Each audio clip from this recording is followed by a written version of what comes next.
Guys welcome to my mini blog. Welcome back. So ಇವತ್ತಿನ blog ಬಂದು ನಾನು ಕೂಡ ಇವತ್ತು ನಿನ್ನೆ ಮಂಗಳವಾರ ಅಂತ ಮನೆಯೆಲ್ಲ ಕ್ಲೀನ್ ಮಾಡಿ ಬಾರೆಲ್ಲ ಮುಗಿಸಿದೆ. ಸೊ ಇವತ್ತು ಏನೂ ಇಲ್ಲ ಕೆಲಸ ಅಷ್ಟಾಗಿ.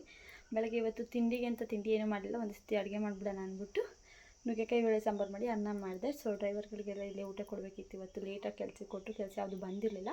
ಹಾಗಾಗಿ ಎಲ್ಲ ಇಲ್ಲೇ ಊಟ ಮಾಡ್ಕೊಂಡು ಆಮೇಲೆ ಕೆಲಸಕ್ಕೆ ಹೊರಟರು. ಸೊ ಎಲ್ರದ್ದು ಊಟ ಎಲ್ಲ ಆಯಿತು, ಒಂದು ಸತಿ ಊಟ ಎಲ್ಲ ಮಾಡ್ಕೊಂಡ್ವಿ. ಸೊ ಇವಾಗ ನಾನು ಸ್ವಲ್ಪ ರೆಡಿ ಆಗ್ತಾಯಿದ್ದೆ. ನಮ್ಮ ರಿಲೇಟಿವ್ದೊಂದು ಫಂಕ್ಷನ್ ಇದೆ, ಅದು ಕಟಿಂಗ್ ಮಾಡಬೇಕು. ಸೊ ನಮ್ಮ ಎಂಗೇಜ್ಮೆಂಟ್ಗೆ, ನಮ್ಮ ಮದುವೆಗೆಲ್ಲ ಬಂದಿದ್ದಾರೆ. ಹಾಗಾಗಿ ನಮ್ಮ ಮಾವನ ಕಳ್ಸೋಣ ಅಂತ ಪ್ಲ್ಯಾನ್ ಇದ್ದಿದ್ದು, ಅವ್ರು ಹೋಗಿ ಬರ್ತಾರೆ ಅಂತ. ಸೊ ಅವ್ರಿಗೆ ಸ್ವಲ್ಪ ಹುಷಾರಿಲ್ಲದ ಕಾರಣ ನೀವೇ ಹೋಗಿ ಬನ್ನಿ ಅಂತಂದರೆ ಅದಕ್ಕೆ ನಾನು ಮತ್ತು ಮನು ಹೋಗೋಣ ಅಂದ್ಬಿಟ್ಟು ಹೊರಟಿದ್ದೀವಿ. ಸೊ ಅವ್ರ ಗಾಡಿ ಏನೋ ಒಂಚೂರು ಪ್ರಾಬ್ಲಮ್ ಆಗಿತ್ತು, ಅದು ರೆಡಿ ಮಾಡಿಸಿದ್ದಾರೆ. ಅಷ್ಟರಲ್ಲಿ ನಾನು ರೆಡಿ ಆಗಿಬಿಡೋಣ ಅಂತ ರೆಡಿ ಆಗ್ತಿದ್ದೀನಿ. ಸೊ ಬನ್ನಿ ಹೋಗೋಣ, ರೆಡಿ ಆಗಿಬಿಟ್ಟು ಬಂದು ಸಿಗ್ತೀನಿ. ನಾವು ಕೂಡ ರೆಡಿಯಾಗಿ ಹೊರಟ್ವಿ. ನಾವು ಕೂಡ ಹೋಗಿ ಅಲ್ಲಿ ದೇವಸ್ಥಾನ ಹತ್ರ ಅವರು ನಾಮಕರಣ ಮಾಡಿದ್ದು. ಹಾಗಾಗಿ ನಾವು ಕೂಡ ಫಸ್ಟು ದೇವಸ್ಥಾನ ಹತ್ರ ಹೋಗಿ ಮಾತಾಡಿಸ್ಬಿಟ್ಟು ಆಮೇಲೆ ದೇವಸ್ಥಾನ ಹತ್ರ ಹೋಗಿ ನಾವು ಪೂಜೆ ಎಲ್ಲ ಮುಗಿಸ್ಕೊಂಡು ಅಲ್ಲಿ ಮಂಗಳಾರತಿ ತೊಗೊಂಡು ಊಟ ಗೀಟ ಮಾಡಿ ರಿಟರ್ನ್ ಈ ಕಡೆಯಿಂದ ಫಸ್ಟ್ ನಾನು ನನ್ನ ಹಸ್ಬೆಂಡ್ ಅಷ್ಟೇ ಹೋಗಿದ್ದೆ. ಆಮೇಲೆ ನನ್ನ ತಮ್ಮ ನಾನು ಆ ಕಡೆಯಿಂದ ಬರ್ತೀನಿ ಅಂತ ಅಂದಲ್ಲ.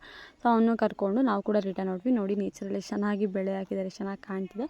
ಅಲ್ಲಿಂದ ಮನೆ ಹತ್ರ ಹೋಗ್ಬಿಟ್ಟು ನನ್ನ ತಮ್ಮನ ಅಲ್ಲೇ ಬಿಟ್ಬಿಟ್ಟು ಅವನು ಹುಲ್ ಕಟ್ ಮಾಡ್ಕೊಬರಕ್ಕೆ ಹೋಗಿದ್ದವ್ರು. ಆಮೇಲೆ ಟ್ಯಾಕ್ಟರ್ ತೊಗೊಂಡೋಗು ಅಂತ ಹೇಳ್ಬಿಟ್ಟು ನಾವೊಂದು ಬಾವಿ ತಗ್ಸೋದಿತ್ತು ಅಂತ ಅಂದ್ಬಿಟ್ಟು ಬಂದಿದ್ದೀವಿ.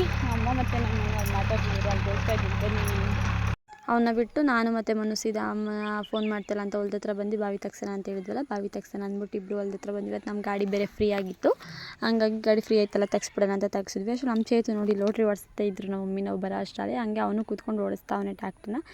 ಹಂಗೆ ಬಾವಿಲಿ ತೆಗ್ಸಿ ಮಣ್ಣು ಸ್ವಲ್ಪ ಬಾವಿ ಇತ್ತು, ಅದು ಮಣ್ಣು ತೆಗ್ಸಿ ಇನ್ನೂ ಸ್ವಲ್ಪ ಆಳ ಥರ ಮಾಡೋಣ ಅಂದ್ಬಿಟ್ಟು ಮನು ತೆಗಿಸ್ತಾಯಿದ್ರು.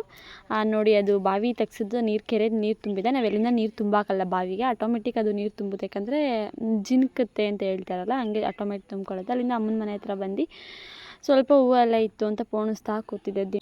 ಪೋಣಿಸೆಲ್ಲ ಆಯಿತು ಅಂದ್ಬಿಟ್ಟು ನಾನು ಕೂಡ ಮನೆ ಹತ್ರ ಬಂದು ಸ್ವಲ್ಪ ಫ್ರೆಶ್ ಅಪ್. ಇನ್ನೂ ಏನೂ ಆಗಿರಲಿಲ್ಲ, ನಾನು ಇವತ್ತೇನು ಅಡುಗೆ ಮಾಡೋಂಗಿಲ್ಲ. ಯಾಕಂದರೆ ನಾವೆಲ್ಲ ಅಲ್ಲೇ ಹೊಟ್ಟೆ ತುಂಬ ಊಟ ಮಾಡ್ಕೊಂಡು ಬಂದಿದ್ವಿ. ನಮ್ಮ ಮಾವಂಗೆ ಮಾತ್ರ ಒಂದು ರೊಟ್ಟಿ ಹಾಕ್ಕೊಟ್ಟಿದ್ದೆ ಅಷ್ಟೇ.